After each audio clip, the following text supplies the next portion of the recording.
एक हल्बी युवक था जिसका नाम था मौजे। उसका ऐसा नाम इसलिए रखा गया क्योंकि वह अपनी ही धुन में डूबा रहता। वह बड़ा ही हंसमुख और बुद्धिमान था।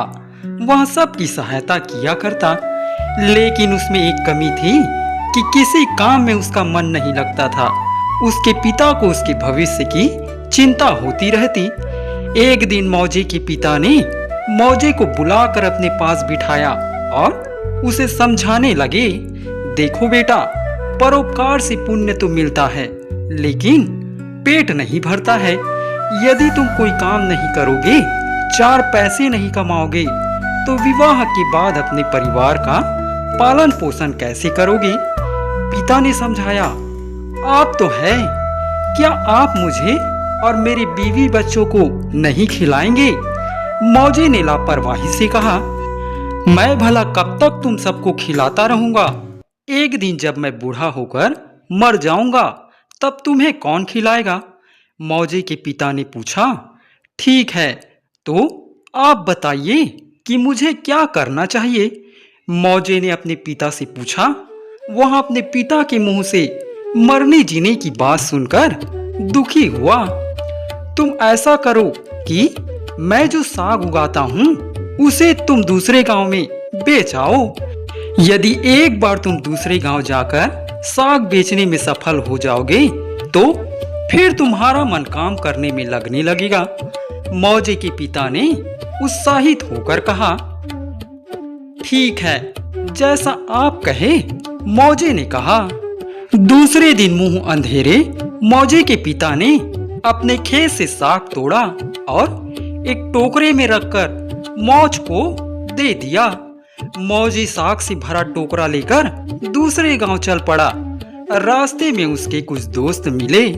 उन लोगों ने देखा कि मौजे तो साग बेचने दूसरे गांव जा रहा है।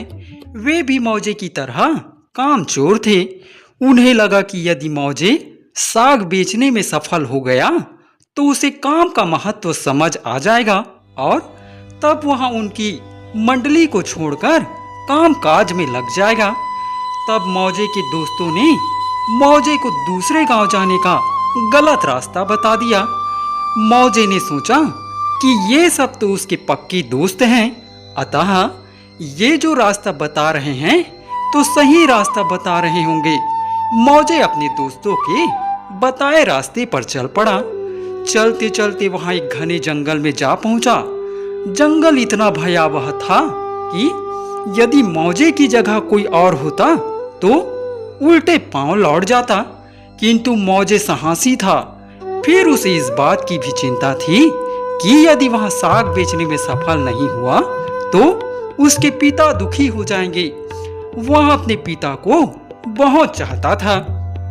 मौजे चलते चलते थक गया और उसे जोर की भूख लगाई। उसने साग का टोकरा उतारा और अपनी भात की हांडी खोलकर भात खाने बैठ गया। उसी समय जंगली जानवरों की आवाजें सुनाई देने लगी। मौजे ने सोचा कि इस तरह जमीन पर बैठकर भात खाना ठीक नहीं है। कभी भी कोई जंगली जानवर इधर आ सकता है। अतः उसने पास लटक रही बेलों को तोड़कर एक लंबा रस्सा बनाया और उसको एक डाल पर फंसाकर एक ऊंचे पेड़ पर चढ़ गया। पेड़ पर चढ़कर मौजे ने थोड़ा सा भात खाया और शेष रख लिया। थोड़ी देर में जंगली जानवरों की आवाजें आनी बंद हो गई। तब मौजे पेड़ से उतरा और उसने बेलों की रस्सी को लपेटकर अपने टोकरे में रख लिया। फिर वहां आगे चल पड़ा। बहुत देर तक चलते रहने के बाद भी जब दूसरा गांव नहीं मिला तो मौजे समझ गया कि उसके दोस्तों ने उसे मूर्ख बनाया है और उसे धोखा देकर गलत रास्ते पर भेज दिया है। किंतु अब हो भी क्या सकता था? आगे बढ़ने के सिवा मौजे के पास और कोई विकल्प भी नहीं था। वह चलता रहा। धीरे धीरे संध्या घिर आई। ऊंचे ऊंचे वृक्षों के कारण जंगल में यूं भी जल्दी अंधेरा छाने लगता है। मौजे ने अपनी चाल और तेज कर ली। वह समझ गया था कि वह रात को लौटकर अपने घर नहीं जा सकता है, अतः रात बिताने के लिए अंधेरा गहराने से पहले उसे कोई सुरक्षित जगह ढूंढनी थी। कुछ दूर चलने पर मौजे को एक खंडहर दिखाई दिया। वह खंडहर 2 मंजिला था। यद्यपि उसकी सीढ़ियां टूटी हुई थी, फिर भी मौजे किसी तरह दूसरी मंजिल पर चढ़ गया। वहां उसने एक कोना साफ किया और दुबक कर बैठ गया। जंगल में अंधेरा गहराने के साथ ही जंगली जानवरों की भयावह गर्जनाएं सुनाई देने लगी। फिर भी थका हुआ मौजे ऊँघने लगा। अभी वहां ऊँघ ही रहा था कि उसे एक कड़कदार आवाज सुनाई दी। ये कौन मनुष्य है जिसने मेरे घर में घुसने का साहस किया? मौजे हड़बड़ा कर जाग गया। पुनः आवाज आई, ये कौन मनुष्य है जिसने मेरे घर में घुसने का साहस किया?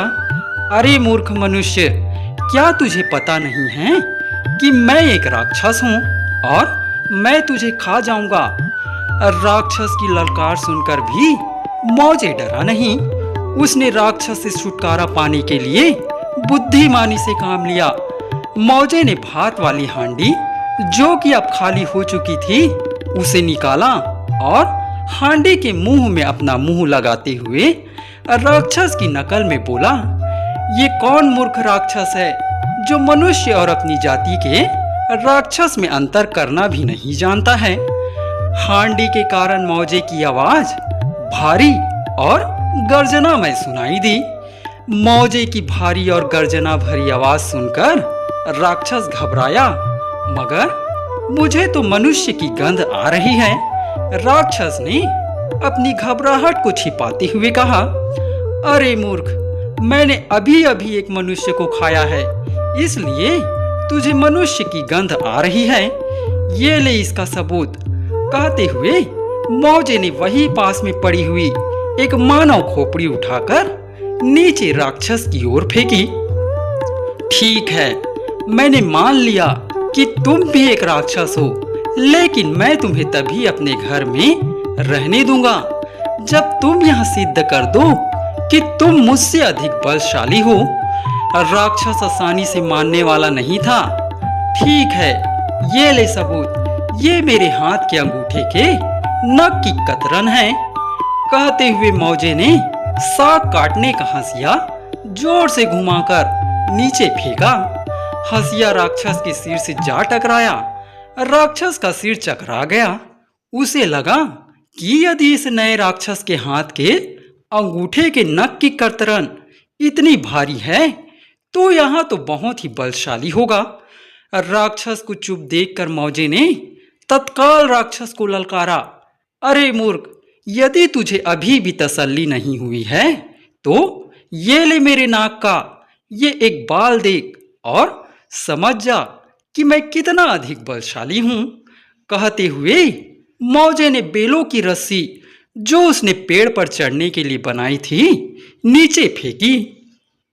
देख लिया मेरी नाक का बाल, अब तू चुपचाप यहां से चला जा, अन्यथा मैं अब स्वयं नीचे आऊंगा और तुझे मार डालूंगा। मौजे ने राक्षस को धमकाते हुए कहा। राक्षस रस्सी को नाक का बाल समझकर डर गया। उस पर मौजे ने जब उसे मार डालने की धमकी दी तो वहां फौरन भाग खड़ा हुआ। मौजे ने जब देखा कि राक्षस चला गया है तो वहां आराम से सो गया। भोर होने पर मौजे जागा। वहां यह देखकर चकित रह गया कि उस खंडहर में बहुत सारा रुपया, पैसा और गहने रखे हुए थे। मौजे समझ गया कि ये सारा सामान उन यात्रियों का रहा होगा जिन्हें राक्षस मारकर खा गया होगा। मौजे ने सूखा हुआ साग अपने टोकरे से एक ओर फेंका और उसमें सारा रुपया, पैसा और गहने आदि बटोर कर रख लिया। इसके बाद वह खंडहर से निकला और वापस अपने गांव की ओर चल दिया। दिन भर चलने के बाद वह अपने गांव जा पहुंचा। गांव में उसके पिता का चिंता के मारे बुरा हाल था। जैसे ही पिता ने मौजे को देखा तो दौड़कर अपने गले से लगा लिया, तुझे मैंने व्यर्थ में साग बेचने भेजा। तू जैसा भी है मेरा बेटा है, कहते हुए पिता मौजे को दुलारने लगा। नहीं पिताजी, आपने मुझे साग बेचने भेजकर बहुत अच्छा काम किया। ये देखिए मैं क्या लाया हूँ। कहते हुए मौजे ने अपना टोकरा पिता के सामने रख दिया। टोकरे में रुपया पैसा और गहने भरा हुआ देखकर पिता की आंखें खुली की खुली रह गई। ये तू कहाँ से ले आया? कहीं चोरी तो नहीं की? पिता ने सशंकित होते हुए पूछा। नहीं पिताजी, मैं कामचोर अवश्य हूँ, लेकिन चोर नहीं हूँ। और अब तो मैं काम चोरी भी नहीं करूँगा, क्योंकि मुझे पता चल गया है कि स्वार्थी मित्रों के साथ समय गंवाने के बदले काम काज करना अधिक अच्छा होता है। यह कहते हुए मौजे ने अपने पिता को अपने मित्रों द्वारा गलत रास्ता बताने से लेकर राक्षस को डराने तक की पूरी घटना सुना डाली। मौजे की बहादुरी से उसका पिता बहुत प्रभावित हुआ और वह बोल उठा। इसलिए तो कहते हैं बेटा कि बुद्धिमान कभी डरता नहीं है। बहुत सारा धन मिल जाने पर भी मौजे और उसके पिता ने साग उगाकर बेचने का अपना काम नहीं छोड़ा। वे दोनों साथ साथ काम करते हुए सुख से रहने लगे।